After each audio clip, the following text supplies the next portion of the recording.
Good night, everyone. Hi, Miss Zaka. Hello, sir. How are How you? doing? Good night, Gerard. I am well. I, that thing you showed today about this gentleman out in Castro, you have any more information on him? Yeah, I do. What you want to find out? No, just curious because I'm a little familiar with the area you're talking Uh-huh. about. And I don't know, I was going to ask if the organization would they mind me referring his situation to one of the big wigs they have around here. Mm-hmm.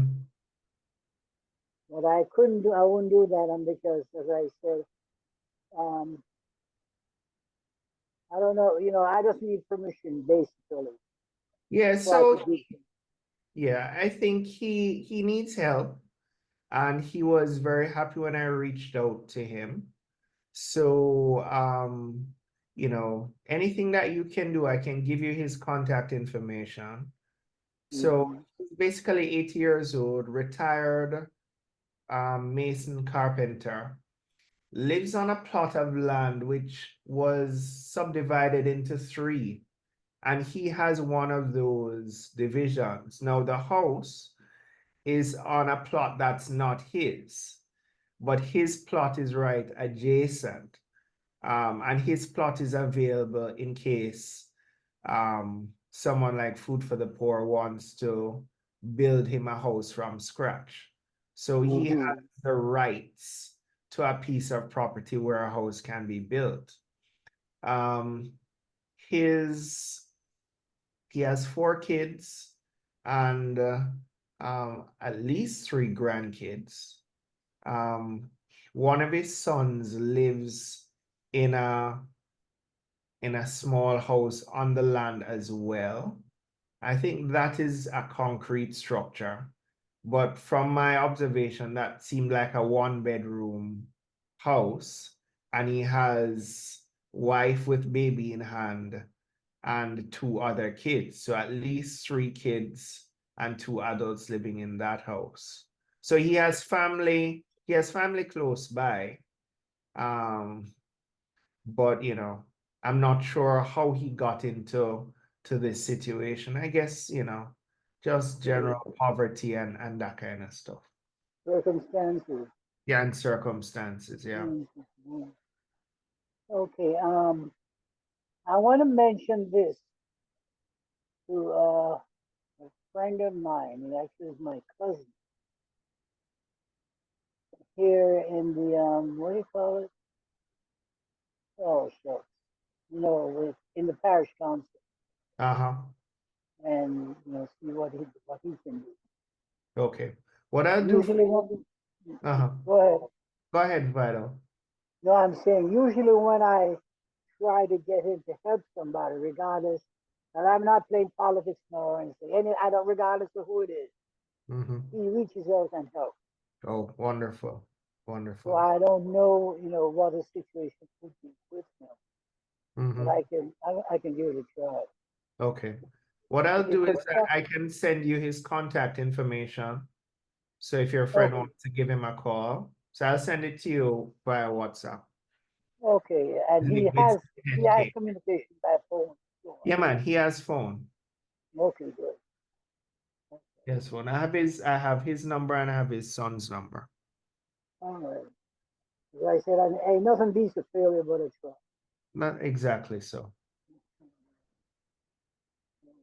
So what you doing up in that side of the world? I was with the Natural History Society of Jamaica. So they had one of their outings and we were hiking to waterfall. So Miss Zaka was there. You're hiking the Ian was waterfall. there. Yeah. I think it's Where Dry River Waterfall in Castle? in There's Comfort a Castle. Yeah. waterfall. Oh, Comfort Castle. Yeah, Comfort Castle. Okay, because there's Comfort Castle and then there's Castle. No man, Comfort Castle. Okay, fair enough. All right. No, I thought you were talking about Castle because there's an area out in East Portland with Uh-huh. that name. Oh, okay, okay. And it makes no difference. It makes no difference. So, as you said, I'm glad you clarified that and it's Comfort Castle. All right. Comfort Castle. Mhm. Thank you. As I said, I'll do the best I can. Okay, thank you very much. You're welcome.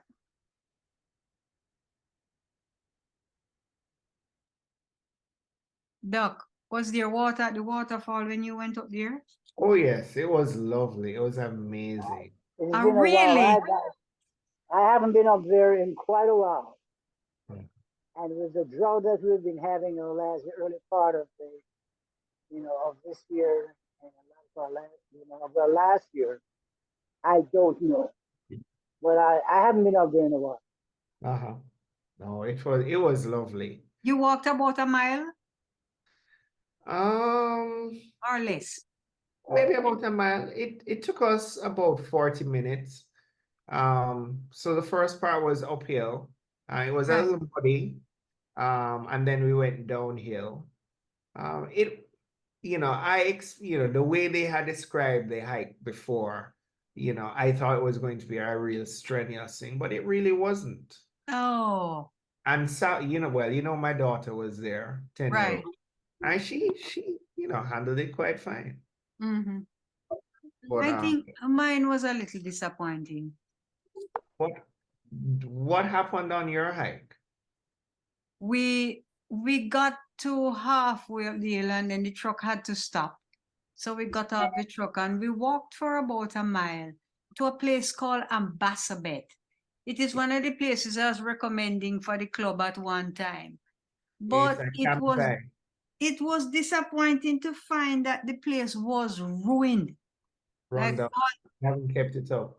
no, they never kept it up. The buildings were in shambles. They stole the solar water heaters. It was terrible. It was terrible. It was terrible. It was disappointing because I've been there twice and stayed. And it was one of the places, I look forward to going, but it wasn't the same. It wasn't the same. I went up there maybe about 2 years ago because we were looking at it as a campsite.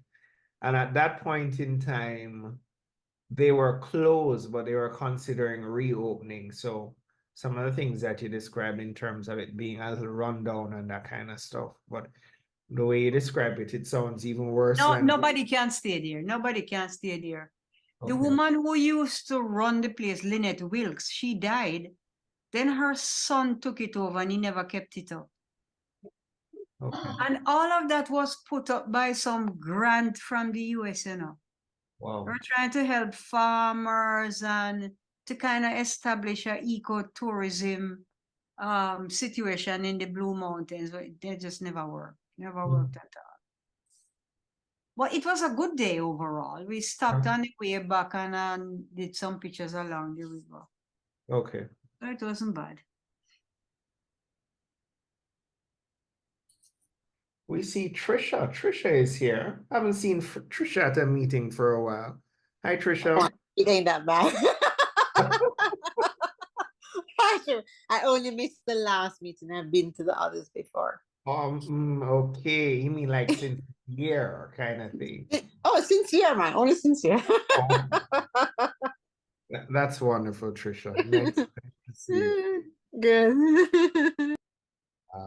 Denise, Verol, Bruce, Renard, Pierre. Good to see you all.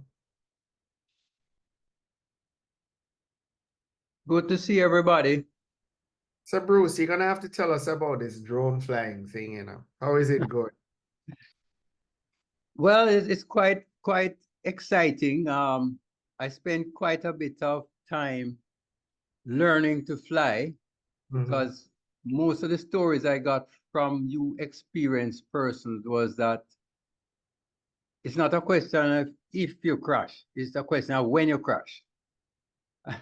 And I'm trying my best to beat those odds, but I've taken the advice you have given me very carefully. try to keep it in sight all the time. But I think I'm now, I can maneuver it quite well. And I have to go out and try and make sure I get some nice landscape shots and get some good compositions. Yeah. And I realize that lighting is key, you know, especially you have to watch out for the sun. And it's interesting. It's a total different mindset when you're up doing an aerial against being on the ground and composing a photo, you know. That's what I found. And I welcome all the tips you can give me. I think the technology with the drones is pretty good now. So I wouldn't say you will crash, but I think that, once you take the relevant precautions, you will have your drone for a long time. It's unlikely to get lost or anything like that. The communication links are pretty good, and if you lose communication, drone will find its way back to its home point. Like, So I have a job tomorrow, uh-huh. which is a 85-acre land in St. Catherine to capture. No, when I did a Google search. I said that's a big lot of land. That's a big lot of that. I looked at through Google Earth and I looked at it, saw the topography and so on. But fortunately, it doesn't have many hills, relatively flat, but a lot of bush. And I'm going to try my best to make sure that I keep a fairly good height so I can, if even it's out of sight, I can record what I'm supposed to do. Yeah. Hey, Bruce, how high have you been flying? Maybe about probably 200 meters. That's pretty good. Yeah. I remember when I got my drone first. It was one of the original ones. Sherrod, you'd probably remember when the Spark came out. The Spark, yeah. Yeah, that was my original first drone. And that was, in spite of, being the least expensive one, it was the easiest one to maneuver. But you would take it up just to about a certain height. And I did quite a bit of photography with it. And I'm so surprised with the quality of the photographs that came from it. No, I got rid of it and been moving up. I haven't bought another one in the last 2 years. But I haven't had a chance to go and fly. Yeah, definitely a lot of fun. Oh, yes. Donald, how you look like Faye Ellington, so.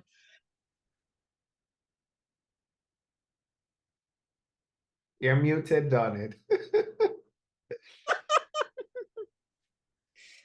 Trisha, everybody said that. No, especially today. No, I don't understand what before, but especially today in the shirt, especially that print, Faye Ellington have a shirt very similar to that. Yeah. And you look like her today, especially in that shirt. Everybody said good night, everyone. How are you? very well. Awesome. Night. Hi, Bruce. I hear you're flying high. Trying a thing. Okay. All right. So before our main presentation, I want to start off with the person who went on the Old Harbour Bay trip. Some of us are able to share our images, and we're going to show some of those and get your feedback. We'll start off with Sherrod, if he's ready. Yeah, I can share some images. Good night, everyone, once again. Let's see if we can do this. Share screen.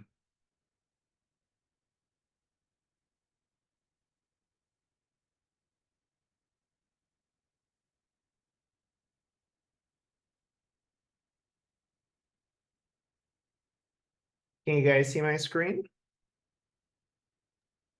Yes, we're seeing the Yes, presenter we view. can. Yeah. Yes, yes. You're seeing the Yeah. presenter view? Yeah. Darn. Why do I keep No, on? we're not seeing presenter view. We're seeing where it says current slide and then next slide. Oh, yeah, that is a presenter view. Let me try this one more time.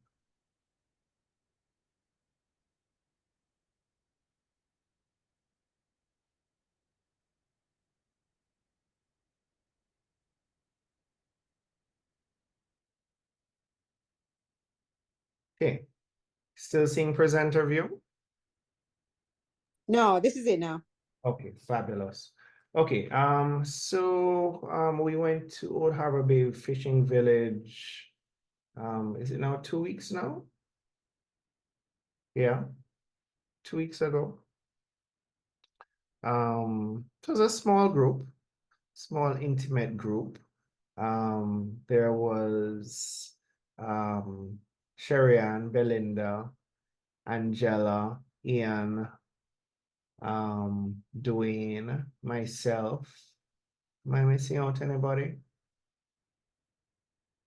I think that was it. So we left Kingston pretty early because we wanted to go down and get the sunrise. Sunrise wasn't much to talk about, well, in my own estimation. So I decided to kind of walk down the beach and, see what I could capture, more people than anything else. So I'd shared these images before in the WhatsApp group, but if you weren't able to see them in the WhatsApp group, then these are some of my images, and I'll go through pretty quickly. So on a fishing beach like this, a lot of activity takes place when the fishing boats come in. And so this is one such time when a fishing boat came in, and towards the right of the picture, you have them unloading the fish and stuff from the cooler. On the table in front of you, you also see some fish towards the right. You see some lobster towards the center. And then that massive gooey looking stuff towards the left of that table is actually an octopus. I found it quite fascinating because I've seen octopus in the wild before while diving, but never really seen it back on land as part of a fishing haul. So I think that day I saw about 3 octopus or octopuses, however you want to pluralize it, octopi. So I was quite fascinated with the octopus, and I was asking people how they prepare it and that kind of stuff. So this next image again is just from a different angle. I have a comment, Sharon, Yes, go about ahead. the other one. If you could go back to it. Come on. What I find fascinating is that you have almost everybody except the lady over there, looking at the what is happening there, which is sometimes unusual to get so many people, concentrating on something there. So I think that was a good timing. Yeah, thank you. And they want to see what has come in, I guess. I don't understand the dynamic entirely. But they were kind of sharing out the fish, some going to this, some going to that, and that kind of stuff. So I guess everybody had an interest in what they were getting and that kind of stuff. This is just from a different angle. And usually in this kind of setting, I try and stay away to the side and try and observe and that kind of stuff. There was one guy who, was, I want to say aggressive, but he was saying, make sure you don't get me in any of your pictures and that kind of stuff. And, I understood that and kind of stayed out of his way and did what I was doing. So because I decided to focus more on some portraits on the beach. So, got talking to people and then asked them if I could take pictures of them. Some persons were receptive, others weren't. And for those who were receptive, this was one such fisherman. He was just, he's a father and son duo. Son didn't want to be in any pictures, but the father agreed. So he's standing by a fishing net here. And then he volunteered to go and sit in his boat and take a picture as well. So that's this one here. So, in a setting like this, I just find it very easy to interact and talk with people. People always want to know what you're going to do with their, they see you with a big camera, they want to know what you're going to do with the pictures and that kind of stuff. And I think once you reassure them, then some people will open up. Others won't. I guess some people don't want their picture to be reproduced. Maybe they're wanted or whatever else. So you respect their wishes. And for those who are open to their picture being taken, you just go ahead. So just some pictures. As I said, I've shared these before. So I just click through pretty quickly. And you notice that this gentleman has matching shorts and the socks with the stars and stripes. Quite interesting. So this lady, as I told you, I was fascinated with the octopus, and I saw her come out and request the octopus. So she took it and put it in a bag. So I asked her, I was asking her about how she was going to prepare it. Apparently her birthday was the next day, and she said she was going to prepare octopus for her birthday. So although she had bagged it already, I asked her to take it out of the bag and hold it up for the camera, and she was quite willing to do so. So yeah, lady and octopus. This gentleman here scaling fish, and he told me that he was just scaling these fish so that he could go home and cook for his breakfast. Again, asked his permission, and he was quite willing. Told him to just continue what he was doing. And then for a moment, I asked him to just look at the camera, and got this picture. I don't know, I like this. This is probably one of my favorite of the portraits. Guy has a lot of expression in his face. I think I like that pink thing on his head, the pink hat. Very soft background. Another fisherman on the beach who was just willing to pose for a shot. The next few shots I took further up the beach. So there's a fishing part of the beach where you have all the fishing boats. But if you walk a little, I think towards the west, yes, if you walk a little towards the west, then you'll come up to the bathing beach where persons go and bathe. Unfortunately, as with a lot of beaches in Jamaica, there was a lot of sargassum on the beach, which hadn't been swept up. This little youth kind of playing by himself, but I think he had a healthy fear of the water. So he wasn't coming very close, or he wasn't going into the water very much. He was really at the water's edge. Then another young lady strolling along the beach as well. And I captured her in a few pictures. This is her, and I would assume her mother. So she was waiting for her mother to go into the picture, into the water, I should say. And then I assume that the gentleman in the background was the father. So they were contemplating going out to him, but eventually they stayed in the shadows. Just a few more. There are lots of birds on the beach, especially, and you can get good captures of them, especially when they're coming in for food. So persons cleaning fish and throwing out the organs and that kind of stuff. You see the birds swoop in. Lots of egrets. Captured this with a long lens, so nice bouquet. Egret again. And then this is a final image. One of my favorites of the birds, pelican just about to touch down on a boat and have literally frozen him in motion here. Lucky dada. That's it from my pictures. Over to you, President. All right, thank you, Sherrod. I love this set of images. See Ms. Zaka had her hand up.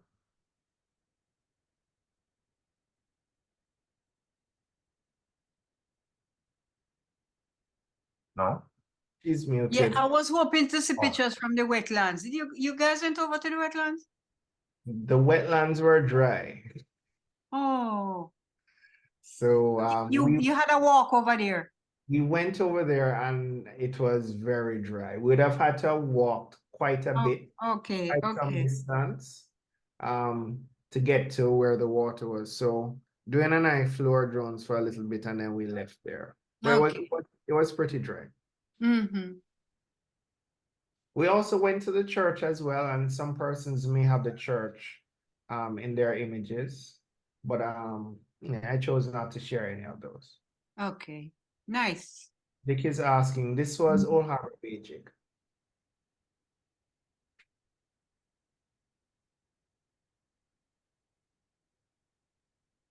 All right. Let's see here. I was one of the late arrivals, but I managed to capture a few that I think I like. Let me just get this here 1 second.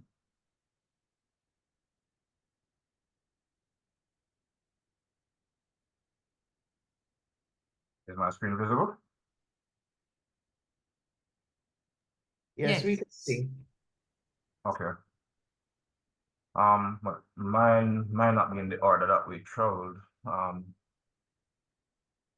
So I joined up with the others by the beach, and then we went to the church.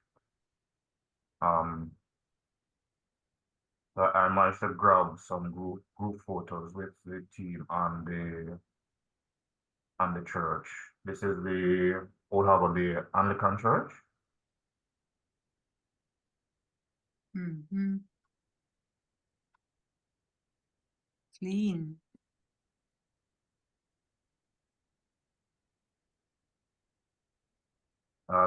The time we got there was pretty good as the sun was coming in from an angle, so it really cast some good highlights and shadows on the building itself.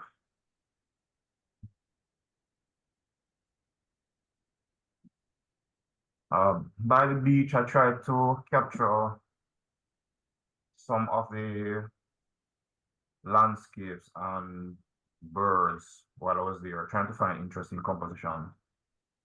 I really liked this one because I actually got the gentleman preparing his boat to go out for the day.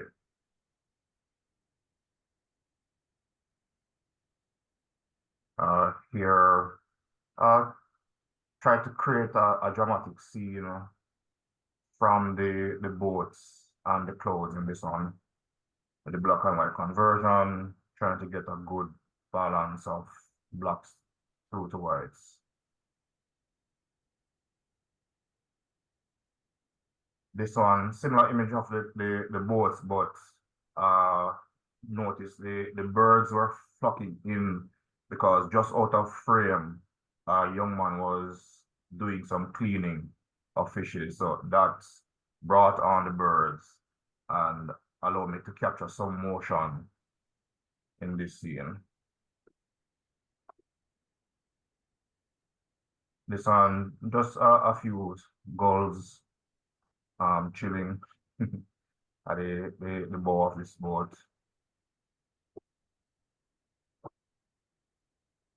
This pelican was nice enough. He was pretty calm, though I was very close to him. He didn't seem surprised or frightened that I was there. And I managed to get this one of him looking right back at me.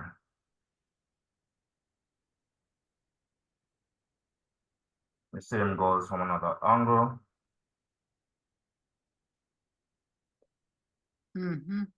Here I have this egret who was passing by in the water.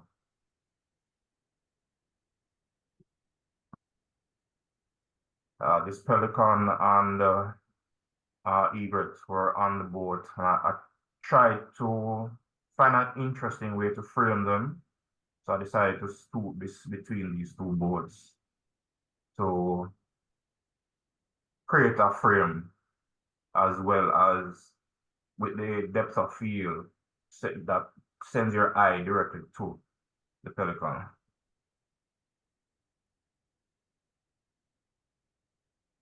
The same tool from another angle. Try to use the leading lines of the boat to bring your eyes back to the birds.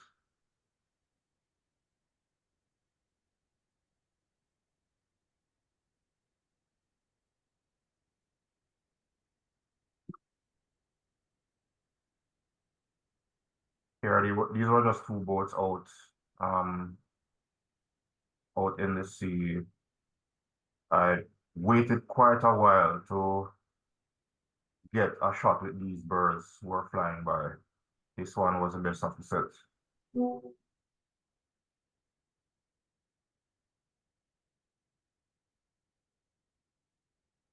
This was another section of the beach, more to the right-hand side. A lot of boats that have not yet gone out for the day.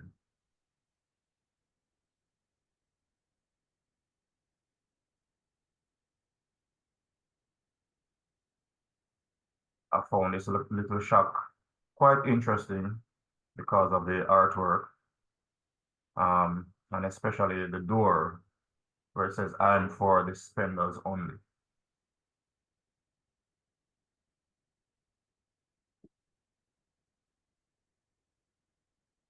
This shot was taken down by Terminal Beach. I tried to frame the old rotten down boat to include it, I'd say, as a juxtaposition between old and current boats.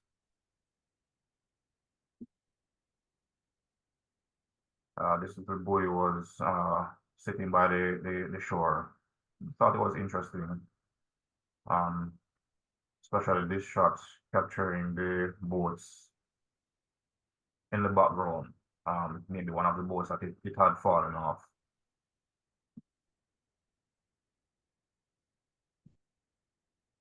Here I tried a little experiment. It was probably minutes to 12. Using a 10-stop filter, I tried to do a long exposure to smooth out the water. I believe this was shot at about 15 or 20 seconds, just to get the swirling of the waters.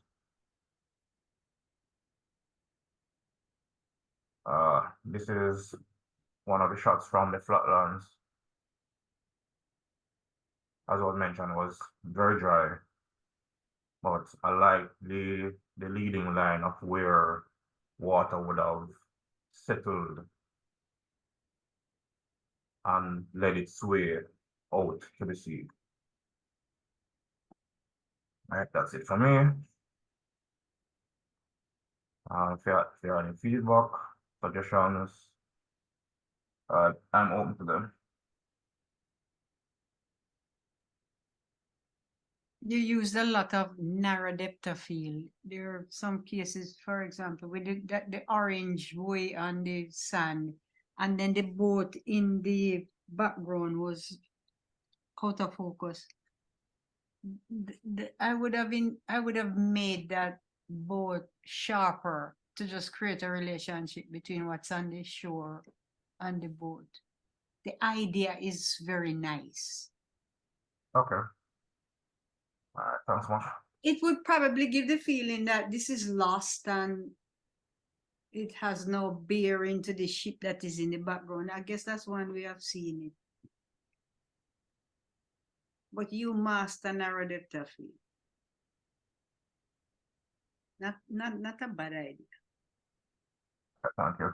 I think that image, so for that day I was shooting with, You want to bring it back Yeah. up 1 second, please? oh, sure. I was shooting I full length on particularly that. like doing I particularly like your black and white. Very nice. Alright, Nice, thanks. nice contrast, you know, across the spectrum. Yeah, this one. I think the greater portion of the image is diffused. If you had a third diffuse, I think it would be stronger. And yes, that's Okay. true, Bruce. The black and white really show the course of the day, the clouds. Nice.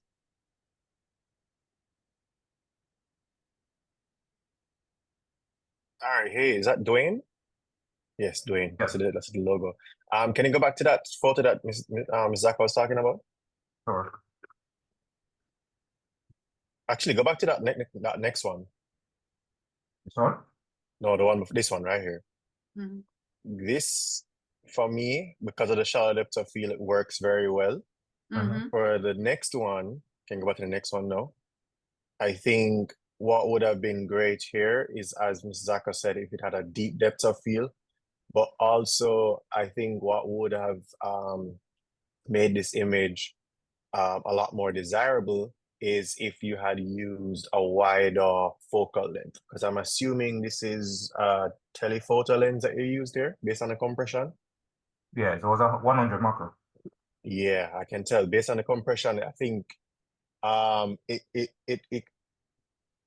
it kind of, it would have been nice if you could marry the boats to the rest of the image by making it in focus, and also with it being a wider image, it would still isolate it enough and create that narrative that Ms. Zaka was talking about of it being lost and drifting away from the boats. Okay. All right. Okay, sure.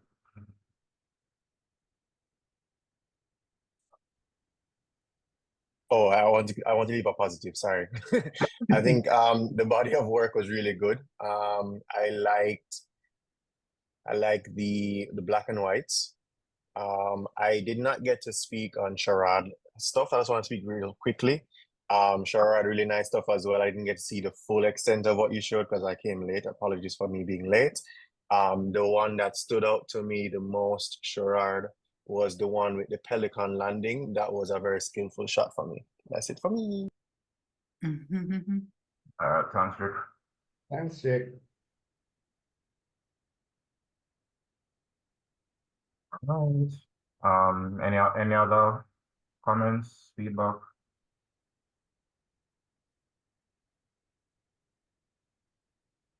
Not, then you're saying, Zaka? No, I think it's an interesting set between you and Sharad. One is Sharad capture the people, so it's more of the mood of the bay. You know, the kinds of people. There are no Benzes, there are people trying, and you can tell the kinds of people that will be there. The boy with his pants dropping down. I can't see how I could start a conversation with everybody there. You know what I mean?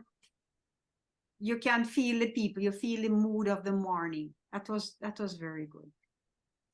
The beach is still untidy. And from Sherrod's photographs, some of Sherrod's photographs, I can see that they have not really done any cleaning. So it is reportage. It is a little bit more than the people. It is exactly what's going on at Old Harbour. Nice. Actually had a wide shot think was one of those that got converted to black and white. Um,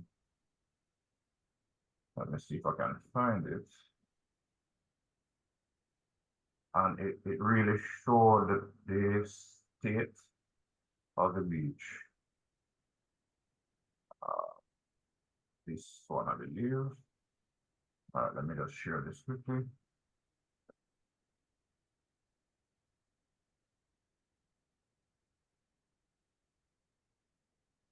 Oh my God. Yeah, so pretty much along the coast, you have Ah. all these garbage. Even in speaking with one of the guys there while I was walking, he mentioned that the fish, well, he's a fisherman, and he said that the fishermen were at fault. Easily they could have come together, made donations, and bring in whichever company or equipment to do cleanup, but they haven't. So I get the sense that they aren't unified on all fronts as it relates to the beach and their fishing. Mm-mm. I think they pay to use the beach, so they believe somebody must clean up for them. Oh, I never knew that. You have to be a registered fisherman or something. So.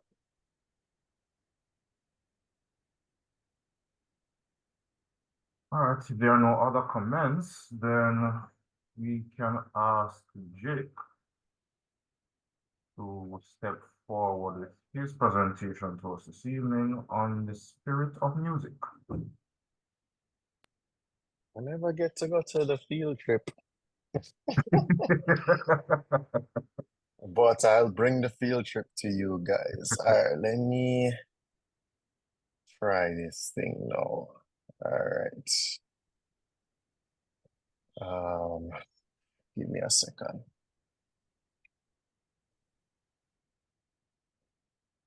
All right. Are you seeing us a beautiful black woman on your screen? Yes, we are. Yes, sir. Yes, sir. Okay, and let me know if it switches to the spirit of music because I can't see my screen anymore. I can't see Yes, the. sir. Yes. Yes, you're good. Okay, great. Do you guys want to see me, or is it okay for just to hear my voice and No, it's it would be being a nice to mystery? see you. All right. Give me a second. Let me turn on the light because it was hot. All right. But I think I'd have to stop. I have to stop sharing the screen for a second. Hold on. Hey, Jik, it may not be an overall view of everybody here that we see you doing. I think it's a female bias. Well, if Miss Zaka says she wants to see me, I'm sorry for the men. All right, let me share about the screen again. Well, I'm sharing the screen, so I don't need to do that. My bad. I just need to open back the PowerPoint. All right, should be seeing the PowerPoint, correct? Not Are you yet. seeing the Not PowerPoint? yet. Okay, all right, let me undo. Did I stop sharing screen? I guess I did. All right, so you should be seeing the young woman again, and now you are seeing the presentation, correct? Yes. Yes. Great. All right, so I guess I'll introduce myself in the next slide, but this is a presentation on the spirit of music, how to photograph memorable live show photos by your boy, Jik Reuben Pringle, the visual ninja. So that's me, although you're seeing my face right here. That's me from 2018. First time presenting images. Sorry, if you see me looking this way, I have a double screen and I'm seeing the presentation here, and over here is where I'm seeing the notes. So forgive me if I look over this side sometimes. Yeah, so as you can see, this is me in 2018 in Miami for the annual Art Basel. And I had the opportunity of being invited by a fellow Jamaican photographer, David Muir, to showcase my concert images in celebration of Reggae music. Let There Be Reggae was the only art show during the week of Art Basel that paid homage to Jamaican music, so reggae and dancehall and all the other genres, mental, ska, and so forth, rocksteady. And I was invited to showcase, I believe, 30 something images. So this is a room that starts from one side and comes around, and I have 3 images in the center. As you can see to the left of me, there's one larger image. On the back of that, there are 2 smaller images. Majority of the work that I showcased there was in black and white. I did have some color, but I am known for my black and whites, as some of you may know. My primary medium is black and white photography. That's why I like to showcase my work, my art. I have been doing photography for this year, October makes 14 years, and I've been doing concerts for 12 years. And just to give you a little bit of background of how I got into all of this, I'm gonna just flip through while I'm talking, so it doesn't feel too boring. So I started in I can see if I can get the maths right. I started in 2012 when I was invited by a friend of mine to showcase some picture, not to showcase, to document a live show at Hope Gardens. And I fell in love with concert photography. I've never done it before. And I remember that night very vividly. There was a band called Black as Coal. They were fresh out of UE. And the night had closed with Ken Booth. And I'm a huge Ken Booth fan, and it was quite the experience seeing Ken Booth in his old age dancing like he's younger than me, because I could not keep up with him if I tried to go on that stage. And that really birthed my love for concert photography. And ever since then, I would always be at all the Reggae Wednesdays. We're in the month of February, which is acknowledged in Jamaica and international in some places as International Reggae Month. And that's where I got my practice. So up until for a few years, every Wednesday when they had Reggae Wednesdays at Emancipation Park, I was there honing my skills, becoming a better and better concert photographer, until it led to opportunities to go to Jazz and Blues, opportunities to go to Rebel Salute, and then subsequently more latter years, Sumfest and the likes, Wiki Wacky Fest and Blue Mountain Music Festival, etc. For me, black and white photography is my primary way of showcasing pictures, not only because of the tonality and how it really, for me, helps me to tell my narratives, but I find in the social media era that we're at, people are always swiping, and it's colors and it's vibrance and everything. And when they are swiping and they see a black and white image, I find that people automatically pause because it's a break in the feed. And with my concert images specifically, what really comes out are the emotions and the feeling. And people have said to me that when they look at my photos, what they feel a lot, I have this 2 times. Why do I have this 2 times? Anyways, what they feel a lot is they feel like they were at the show. Especially if they weren't there, or if they're there before, they felt like they were back at the show, and that for me brings a lot of joy. And that's what I really enjoy about taking concert photos. Not only is it enjoyable for me, because I love a live music, I love documenting a live music, but I love when people can look at the images and be brought back to a period of time and be immersed in the experience. Why are these slides repeating? Is it in a constant loop? Let us see. Okay, it's coming to an end. Yeah. So this image here, for example, is one of my earlier images that I would have taken at Emancipation Park during Reggae Wednesday, and this one as well. So this is an early, of course, that was Luciano before, and this is Kumar of Raging Fire, back when they had just started their band and were performing As you can see, I don't know if any of you knew about WikiWaki Fest that happened on Saturday. That was held by Kumar, but his locks is way down here now. And that is where his lock started. And that's the other thing about like concert photography for me. It's like, it's a form of documentation. So I have the privilege of saying I have an archive of images that span over a decade and document a group of reggae revivalists and young reggae bands that some of them still exist, some of them don't exist anymore. And 10 years from now, 20 years from now, I have this catalog that people can reference and use in documentary and having shows and stuff like that, which to me is just amazing. So with all of that said, I have a question. I'm going to ask you guys to open your mics when you can, or just raise your hand and I'll select one of you. What's the most important gear needed for concert photography? Not all at once, everyone. A fast lens. A fast lens, okay, I'll take that one. Anybody else? A creative eye.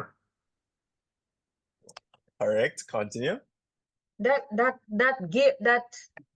gyro thing that keeps your camera steady. Steady, who is that?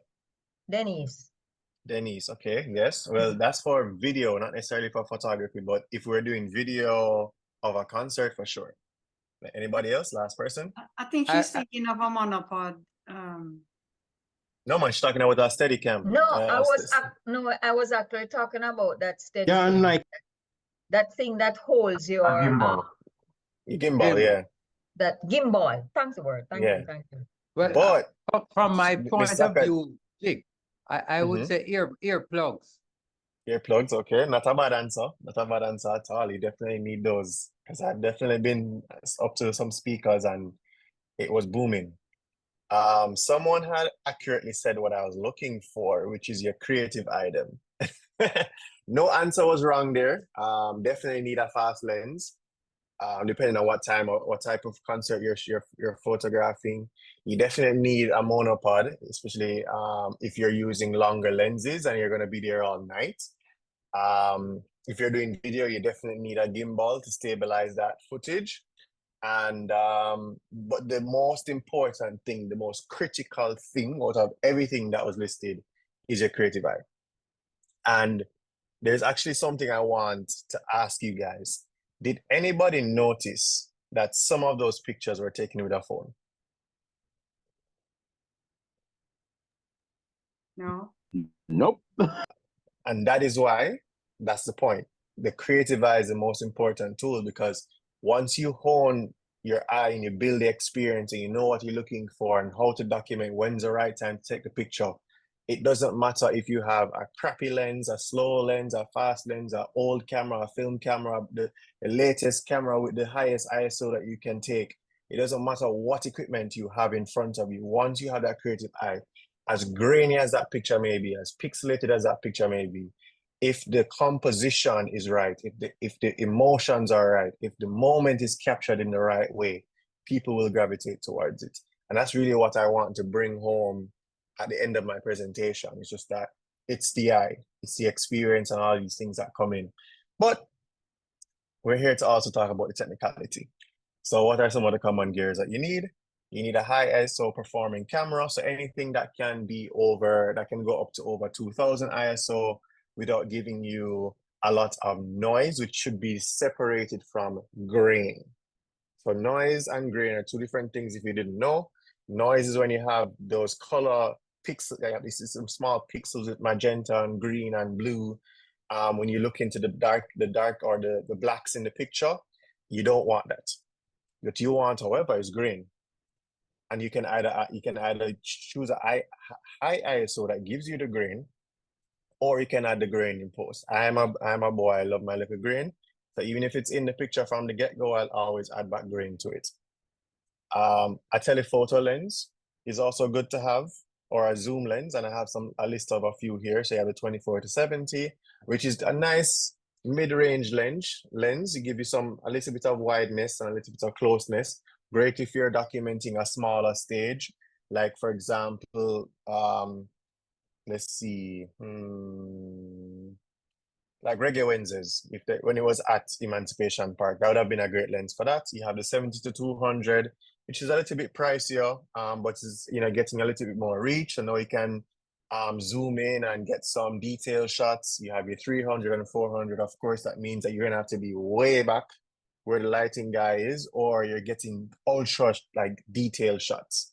Or if it's a huge stage and you want to get images of the band and you want to get isolated images, a 300 and a 400 millimeter is great for that. Wide angle lenses is great for establishing images. It's great for documenting the light work and also the audience and stuff like that. And of course you have fisheyes, which is just a more creative way to document things. Some other creative ways to document what you're seeing is using filters like the star filter. So if, say for example, you're seeing me, there are lights here and here. If you use the star filter, you'd literally see smaller beams of light permeating from the center and radiating outwards, which is really cool. Or you can use prisms to create multiple versions in camera of the central person. So if you're seeing me here, you probably would see a head here, my head here again, my head here again, different things you can do with the prism and other type of filters as well. On-camera flash is another tool that some photographers use, especially when they're documenting low light situations, or in the world of rock music where the concert photographers want those really dynamic and stark images. They will put the flash down and beam it and trigger it. Let's see if I have my flash on me here. Do I have my flash? No, I don't. And trigger it at the actual performer, and it creates a very interesting type of image. A lot of the film photographers would understand what that look is like. The lighting is very harsh. The shadows are very deep, and you can definitely see that cutoff, that start cutoff. I soon come to you doing. Actually, let me come to you now. Yes. In terms of using flash on the performers, have you seen where that has affected them in any way during the performance? Yes. So while it is definitely a technique and some photographers do that, a number of performers do not like it because it dilates the eyes. And already, because of the bright stage lights, especially the spotlight, they already struggle to see the audience. And most performers, they feed off the audience to give an even better and greater performance. So when you're there and you're bam, bam, bam, bam, bam, bam, bam, bam, taking 10,000 pictures and 10,000 flashes in their eyes, it really does become frustrating for them. But again, it's dependent on your style and dependent on the type of the genre that you're documenting. Now, of course, if you're in the dancehall space, there's already strobes going off, so they're used to that type of environment where the flashes are going off. Also, if they are going into like parties and you have the party photographers, they're already using flashes.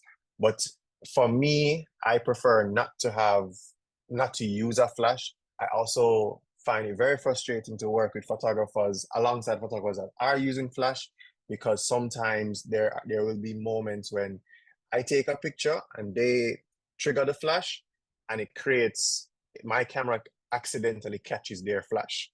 And when that happens, sometimes it will ruin the moment that I want to capture.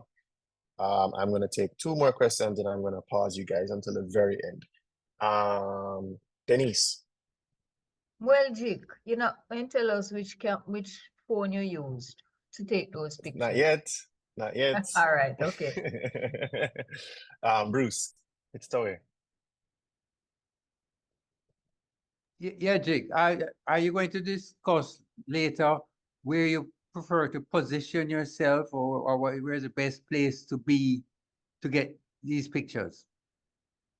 On stage, side stage, 10 feet from the stage? You'll let us know.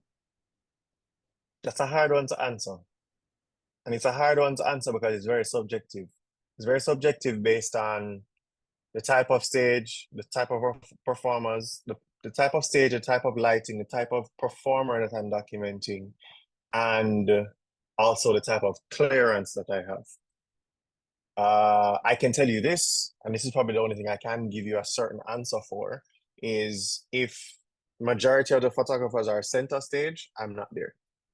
If they're left of stage, let me see if I'm getting that right. If they are stage right, I'm gonna be stage left. I don't usually like to be where all the other photographers are. And or if I find that I can't move, I will switch lens. So I will intentionally try to get a different perspective using my lens to differentiate my pictures from everybody else. 1 second. Yeah, so I will actually go back quickly to show you which ones, oops, jumping the gun there, which ones were the phone pictures. So all of these are digital. Actually, this is one of my favorite pictures. Where is it? Come on. This is one of my favorite pictures. I took this picture with my camera of Popcorn performing in Spain at Rotterdam Sunsplash, and I ran into the crowd to get this shot here. This young man that you're seeing, he saw me taking wide images. He wanted his photo taken, lit his lighter and turned around and smiled. And this is, again, going back to Bruce, is why I find it hard to answer that question, because I am also the type of photographer that I'm always moving. I never stay one place during an artist performance, because I like to get as many angles as I can. Crowd shots, close-ups, wides of the stage, side stage if I can get side stage. If I can get on the stage, I'm behind the drummer most likely, trying to get that vantage point where you're seeing the artists from the back and the crowd in front of them. So I really love to experiment where that is concerned. Let's see if I can find one of those. So these are all phone pictures. I took these with the Google Pixel 7. And this one of Capleton was taken on Friday. This is a young artist in the center named Kalia. She was taken last year in November. And the one to the left, which is two young artists, Rasai, which is to the left, and Rick Jam is the one in the full black with the towel over his shoulder. That was also taken on Friday. So I went to both shows on Friday and I documented them with my phone. I sometimes use my iPhone as well to document. And then these two are also taken with my Pixel. And it's just, again, proving that having the latest camera, having the fastest lens, all that doesn't matter. It's just capturing the moment, capturing the ambience and the vibe of what's happening. So in the left frame, the sparklers went off and I just was lucky enough to be able to catch it. Like, of course, with the phone, it becomes even harder because it's not manual in the case of how I was using it. But I was able to capture him doing this and belting out a note. And to the right, this was when I went to Art Basel again last year they had invited me back to Let There Be Reggae. And I saw Jesse Royal in the airport, and he invited me to his show at Dubwise, Miami. So this was him performing with Stephen Marley's son. His name is Johan Marley, alongside DJ, what's the DJ's name? Panton, Jason Panton. So there's, I think, another one that was with phone. Oh, I don't know where it is right now, but it's somewhere there. My laptop for some reason is now freezing. So I'm just gonna continue with the presentation before we lose all control over here.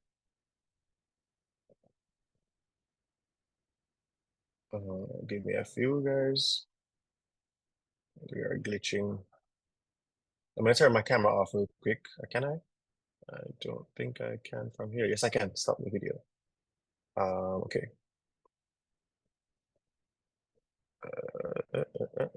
Okay, here we are. Let's see if I can turn my camera back on. How do I do that? Here I am. Okay, cool. So on this screen, you should be seeing two images of Protege. I sometimes like to revisit images that I've taken before that I really loved. So in this case, the image on the left was Protege's first stage show called Live from Kingston. That would have been, I believe, 2014 or 2013. And then to the right was last year at Lost in Time Festival. And I remember I saw him wearing a similar cap with the mic, holding it in the same hand. And I was like, let me try and recreate that image. I didn't have the image on hand to recreate it properly, but this is what I could create based on that memory. And I like this, that I have this juxtaposition here. I hopefully at one in the future I can have an exhibition where I print the two images side by side, or maybe even do like put them in the same frame and sell it as an individual piece. Will this work? Okay, cool.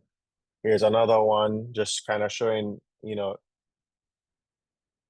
time passing and the elevation and the growth of artists and the relationships amongst artists. So on the left, I believe that was taken in 2012 of Chronix and his father, Chronicle. And then on the right is another image of Chronix and his dad. I believe that was taken in 2018 or 2019.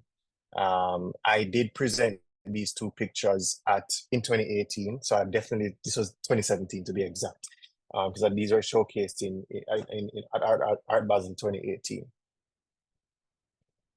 So something I like to do when I am documenting is I love to look for action, and I love to look for silence.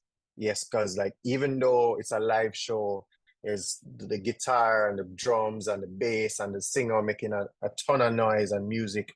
I like to look for those pockets of silence, and you know, those flashing of the locks and the jumping and all those different things.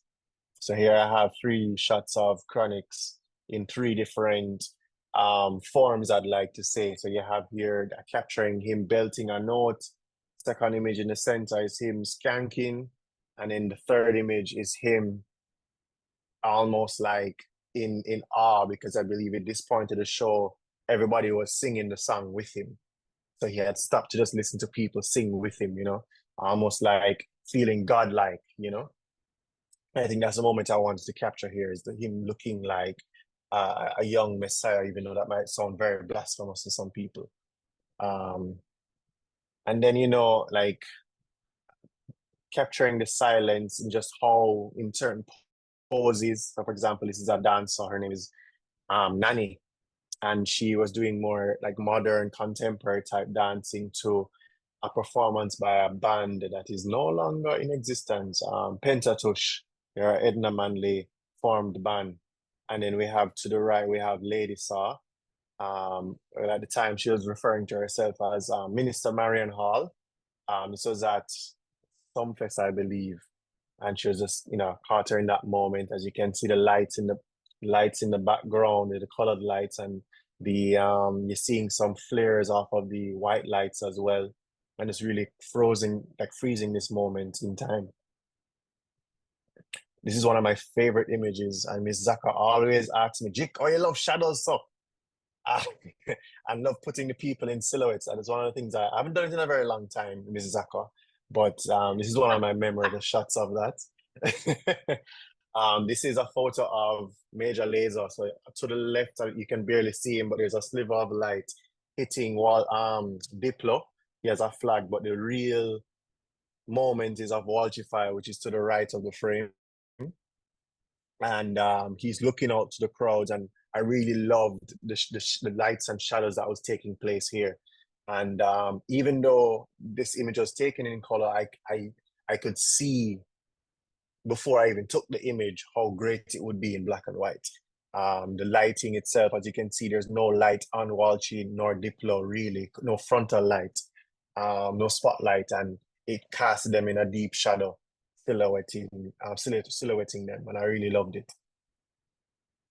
And then, you know, moments like these where, you know, an artist is just frozen in moment. He's not singing, he's just standing, and I think I can't remember the name of this artist.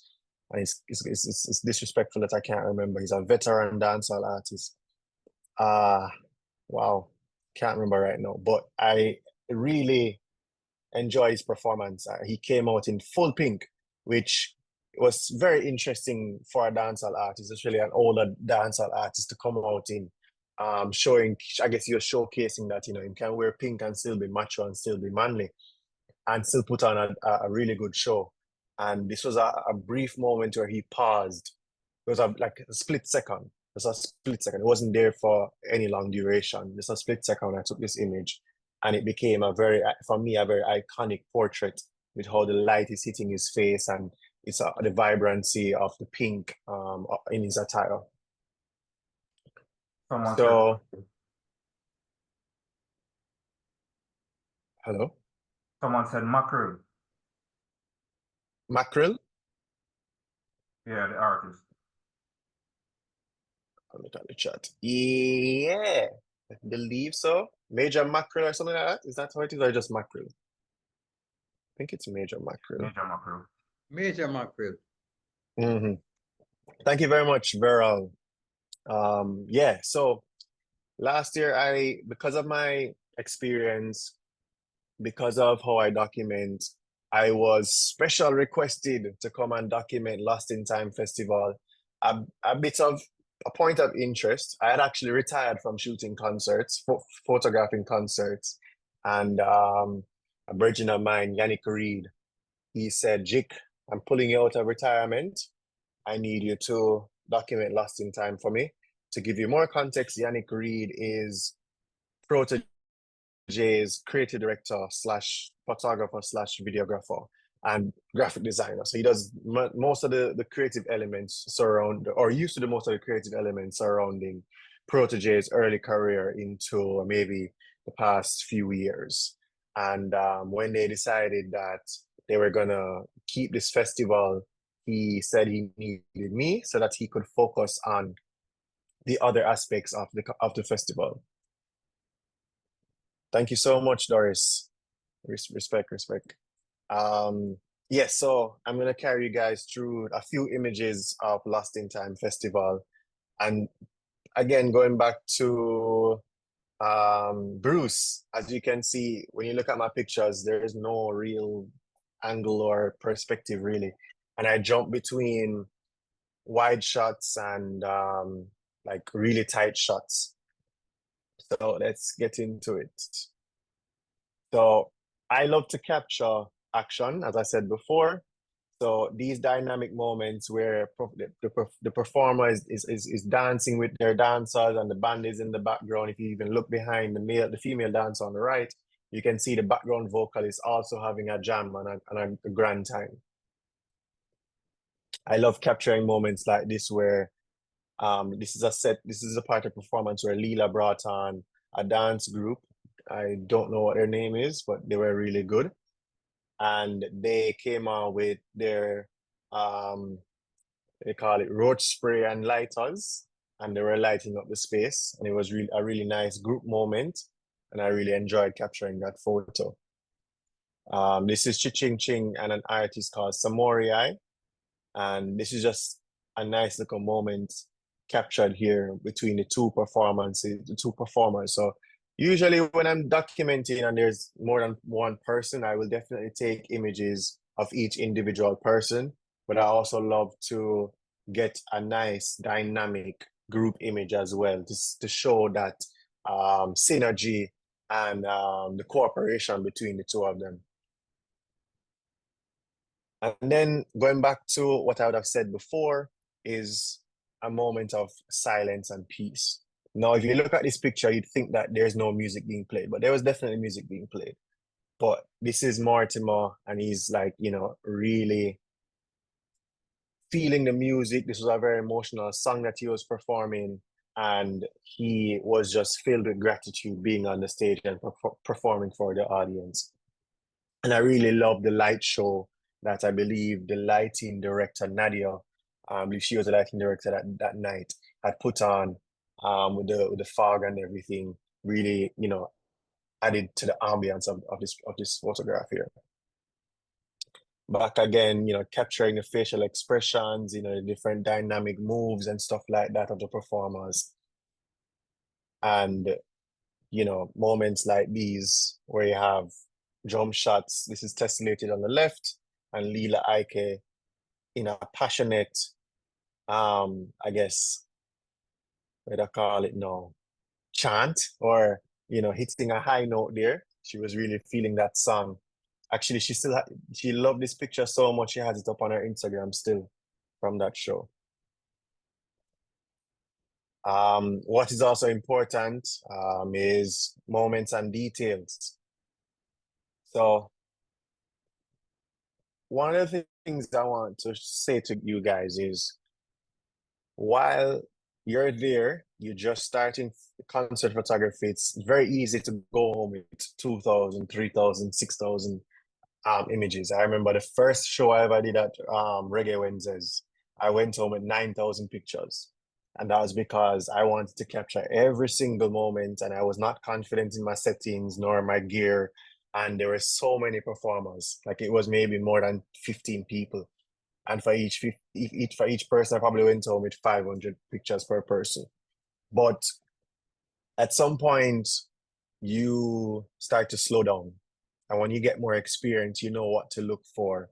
And just in observing, I would say, when you go to a live show, go without a camera and just pretend that your eyes are the camera, and you just flash them when you see a nice moment. Don't worry about if you caught it or not with the eyes or not, but you look out for these moments and you start to train the eye, and you'll see it and you'll know. So for example, this photo here, which is King Jammy on the right and David Rodigan on the left, which is a huge UK DJ, foundation DJ in sharing reggae and just Jamaican music to people in England and Europe. And this reminds me of the is it the Michelangelo painting with God touching humans? I don't remember the name of the piece, but I instantly saw them reaching out to touch hands, and that's what came to my mind.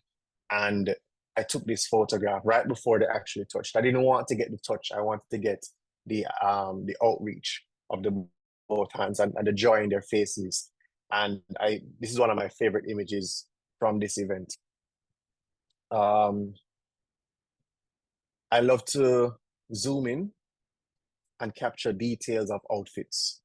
You know, like you never know when you'd want these photos again. Sometimes this is the first and the last time this artist is going to wear this outfit, and there's specific, you know, detailing. So for example, on Leela's jacket, her pocket says World Ike, and it says something else, some other different details, but this was a custom fit, you know, so it's great to get these details, like the shoes and pants of Naomi. The pants was custom as well, and the shoes at nice, bright, vibrant colors. Zooming in and capturing, you know, cropping in and getting just a smile, focusing on specific areas of the artist. This is Protege's custom necklace, you know. This is the indignation symbol. Leela on the stage barefoot. And these little moments you capture, you can also use to capture the personality of the artist. Like Leela is a person where she'll come on the stage, nice shoes, but at some point she's gonna kick it off. And I caught this moment. I also like to use framing as well to capture moments. So, sorry, get some water. And this was someone using Snapchat to capture a video of Chronix. I thought it was nice, especially since I had the narrow depth of field to create that bokeh in the background with lights. Then some smaller details again, you like the spliffing Jesse Royal hand and turning around. It's always important sometimes to turn around to the audience and see their reaction and see what they're doing. I heard the torch in the background, so I turned around and saw this picture here, and I captured it. And yeah, I think it's important when you are documenting be as creative as possible and to look for the unordinary things that other people would not see, and look for.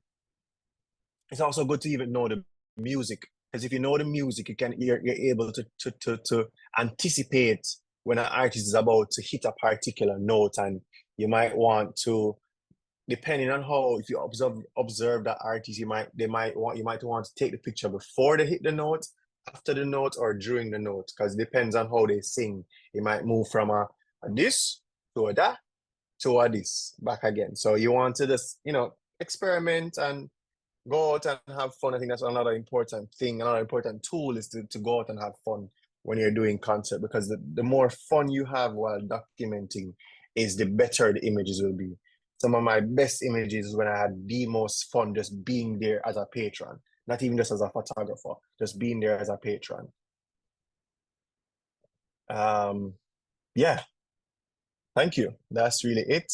Q&A. I'm going to open the floor to you guys. I'm going to also leave you with one final image to let you see if you want to ask any questions about that one. Thank you.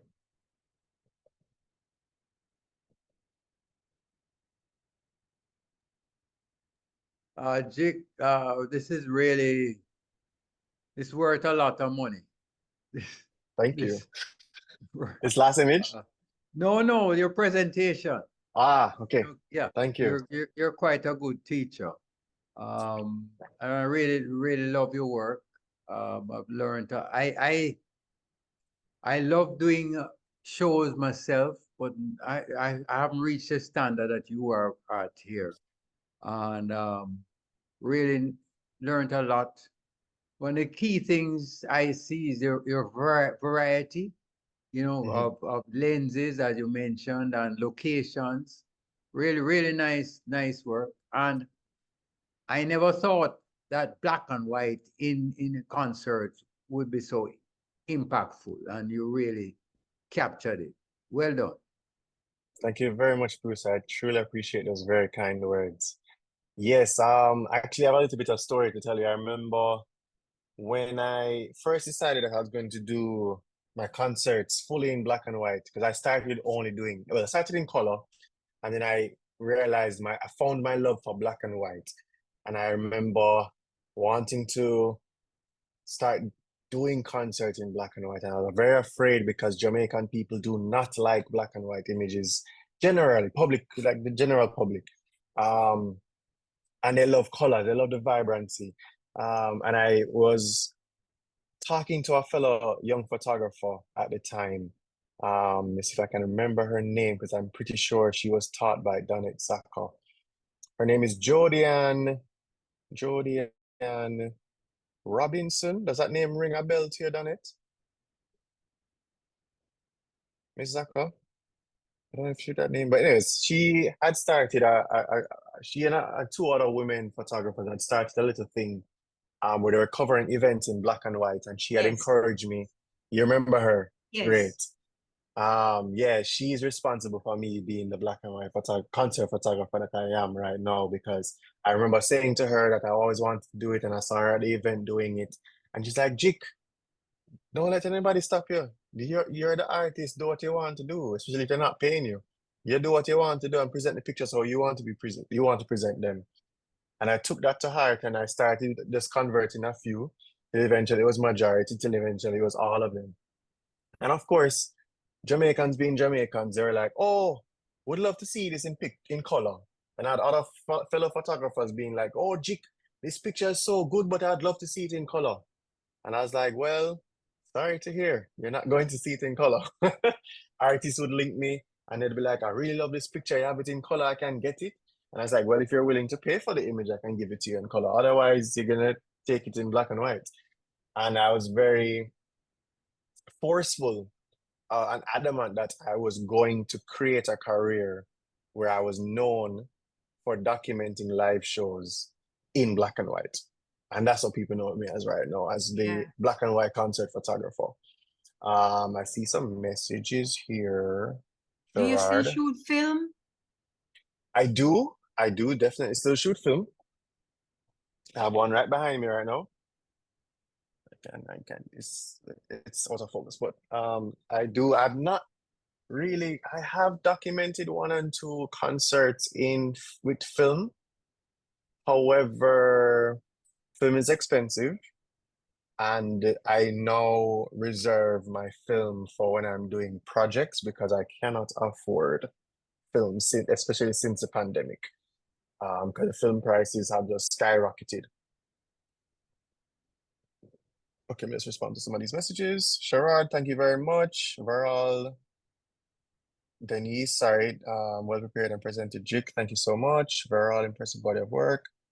Jik Reuben, I'm more impressed as a documentary photographer. I'm inspired. Thank you so much. Do I still process film? Yes and no. I do, but I hardly do it because again, film is expensive. The name Visual Ninja was actually given to me because in my early days of being a concert photographer, I used to be everywhere. So going back to that same Major Lazer concert, I was definitely climbing on the speakers, on the truss. So I was holding one hand on the truss and the other way around.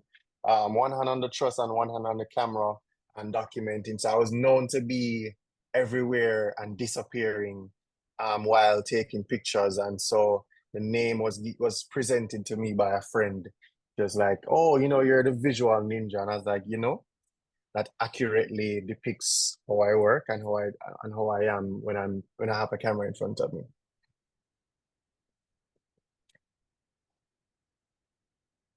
Okay, Belinda, thank you so much for your compliment. Why did I retire? I fooled myself into thinking I was too old. Like I had knee problems. I couldn't stand as long anymore. I was tired. Some of these shows are too long. Some of the shows I don't get paid. So I'm doing it just for the love of it. And artists are very selfish. That's the next thing too. Artists are very selfish. And so I don't like interacting with artists that much. And then was the last image for the Bob Marley movie? No, it was not for the Bob Marley movie at all. This image was taken in 2016. I think when Bob turned 50. Is that maths right? How old is he now? I have no idea. I think it's when he was turning 50 or 60, one of the two. It was a milestone year, and they had brought back the One Love Festival in memory of him. I can give you the backstory of this image.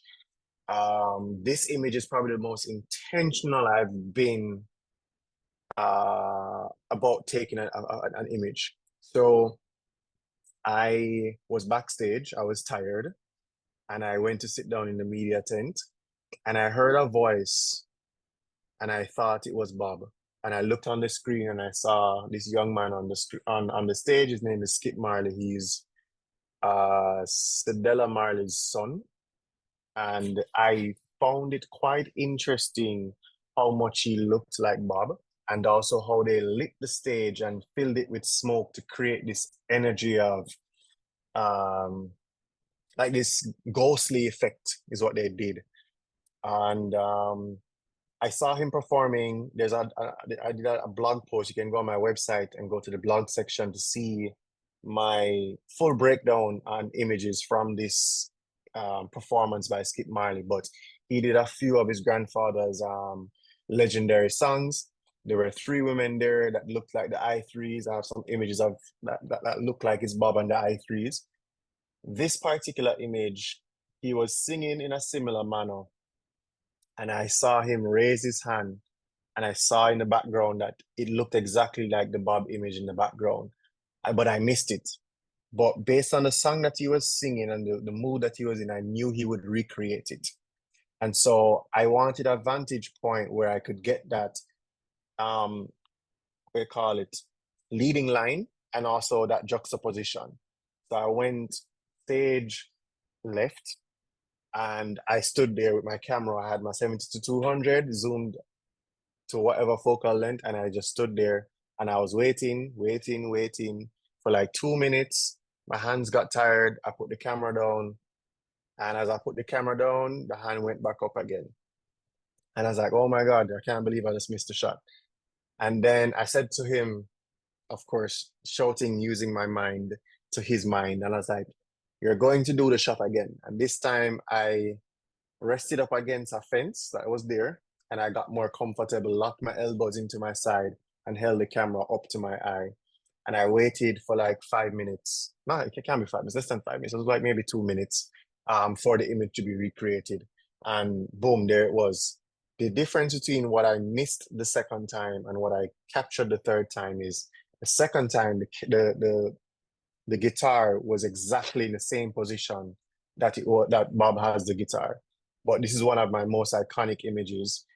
When I had shared this image, Sidella and Skip Marley had shared it, and it went viral on the internet. And when I presented this in the exhibition in 2018, people really loved it. Yeah, and see what else is going on here. Do you run into issues with videographers while on set? And if so, how do you manage such a situation? Well, videographers is not who you want to be. Is who you really have a problem with. It's the people who are the social media people is who you have the most problem with in the press pit. Because they're with the cameras, they're more towards the stage, and you'll see them holding their phone cameras up.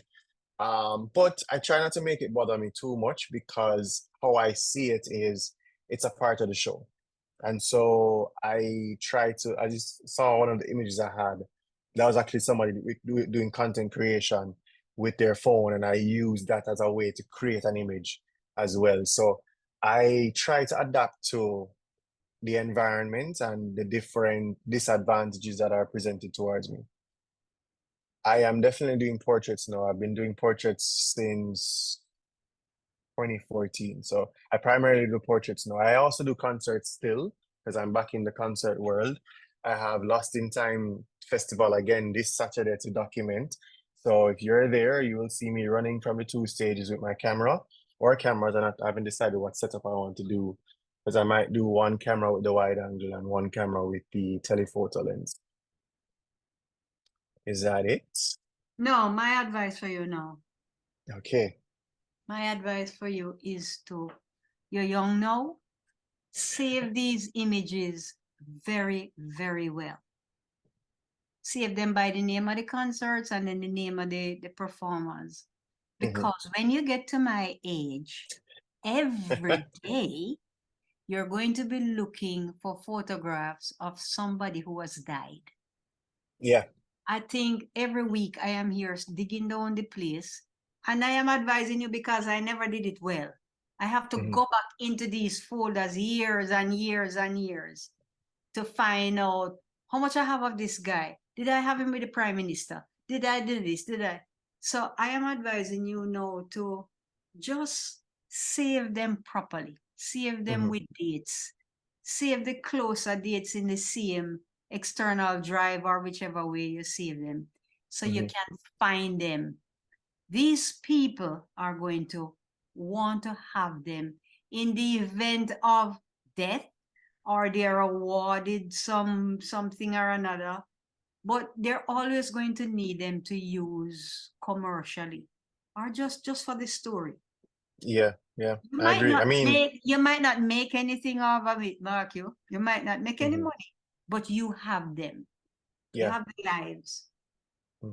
I agree. I mean, I'm already there. You said when I get to your age, I'm already there, where I've definitely documented young artists, veteran artists that have passed, a number of them during the pandemic. And yeah, it's very interesting that, you have these images of them that are now being used to commemorate their life, their journey.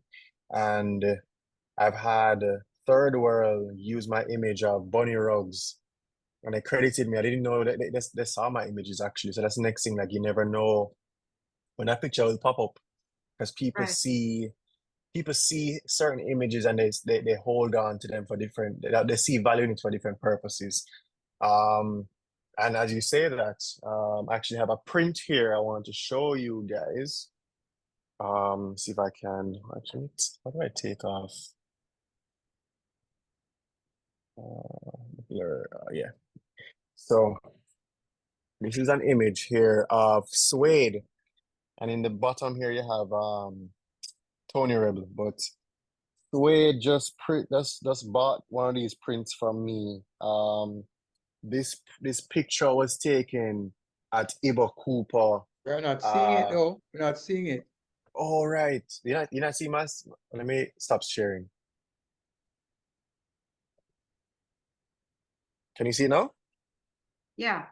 Yeah. Okay, sorry. Yeah, so this is Suede and this is Tony Rebel. He's they're the people that sang because every time when I talk to a sister out there, everybody claims I'm there with her. That was his song, and then he met Tony Rebel, and Tony Rebel said, "We're gonna turn a hit song into a bigger hit." And they performed this song for the first time in years, and it was at Ibo Cooper. If you guys don't know who Ibo Cooper is, he was a part of Third World and Inner Circle Band. He was also a well-decorated lecturer at Edna Manley in the School of Music, and he passed last year, October. And I went to the memorial show by JC, and I took that picture of Suede, and he reached out to me, and he was like, "I really love that print." So I hit up, I don't see him in the group chat, but I hit up fellow club member Dane Husey to do the prints for me. And he did an exceptional job with these prints because someone had asked me about if I sell prints, and the answer is not. The answer it's sometimes. The first answer is really no, because one of the issues I have, I'm very stickler. I don't know if I'm any young people in the group, Doris. Uh, yeah, I'm stickler about getting true black and white prints. And I find a number of places in Jamaica don't do true black and white prints. And as such, I don't print as often when I'm in Jamaica, but I do print overseas for different showcases that I've been a part of. And I'm really proud of how these images came out. Much thanks to Dane for making them for me. And he was like me, he's a stickler for details. So he realized he had to print it 3 times because the first 2 times he printed it, there was a line going this way for one of them and a line going this way. I wouldn't have seen it if he didn't show me, but professionalism is professionalism, and the client needs to get the best quality, the utmost quality, and he ensured that he printed until it got to a point where there were no lines in the print, and I delivered the final print to the client today. Let's see if I can pull up a picture of the 2 of us. Okay, hold on. Let me see if I can share the screen. So you guys, what's up? Share screen. Which one is it? Can I just share all of my screen? Yes, let me do that. All right, here we go. So this is today, after I dropped off the print, and that is Mr. Suede himself. Actually, fun fact, Mr. Suede, or Suede, I don't know why I call him Mr. Suede, he's also a photographer as well. So I presented the picture to him. We sat down talking about photography because he's a landscape photographer as well. So he goes around Jamaica documenting different scenes, sunsets and stuff like that. And so it was a really nice interaction. And to get to a place where, I'm printing again, and I'm looking to print a few more. There's one more picture, not necessarily concert related, that I can show you guys. Let me turn off this again. That Dane also printed for me. So if you guys want to purchase this one, send me a DM. I call this the Planting Man. You can zoom in so you can see some details. It is one of my favorite images. I was on a job covering an event out in, where was this? Mandeville? Christiana.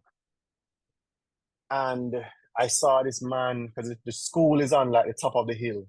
And in the valley, there was this man just walking across the field with a big bunch of planting on him head top. And I was like, I have to capture that picture. And I did, and it's one of my favorite prints. I printed this when I was in Europe in 2015, and it sell like hot bread. People really loved it. So yeah, I'm getting back into selling prints now that I know that Dane is a plug for true black and white images in Jamaica. So you might be seeing me joining you guys at the different art shows and stuff soon. Who knows? Love it.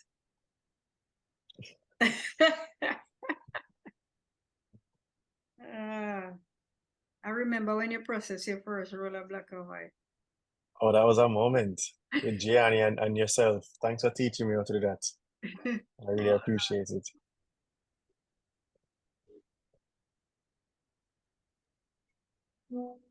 Awesome presentation, Jik. Thank you so much. Content. Thank you, everybody. Thank you for having me. I appreciate it. I almost never make it, so I'm happy I made it. Things have Thanks for been pretty coming, Jik. hectic.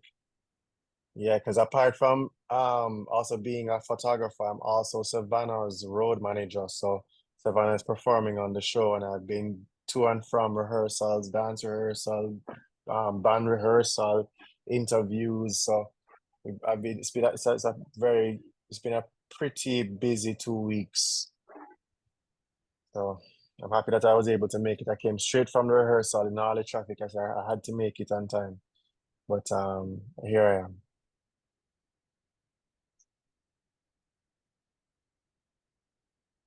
Good to see you.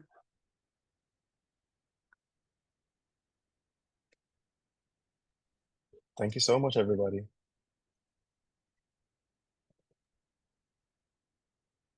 Right.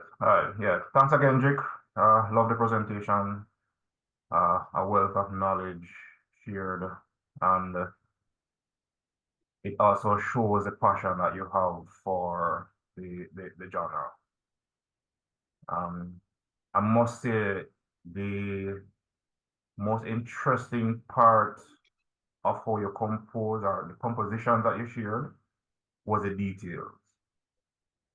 I don't think I would have thought of attempting those if I went out to a concert right now. Well, before seeing your presentation. But yeah, that's an interesting approach. All right, if there are no other questions or feedback for Jik, I think we can call this session completed and successful. Thank you.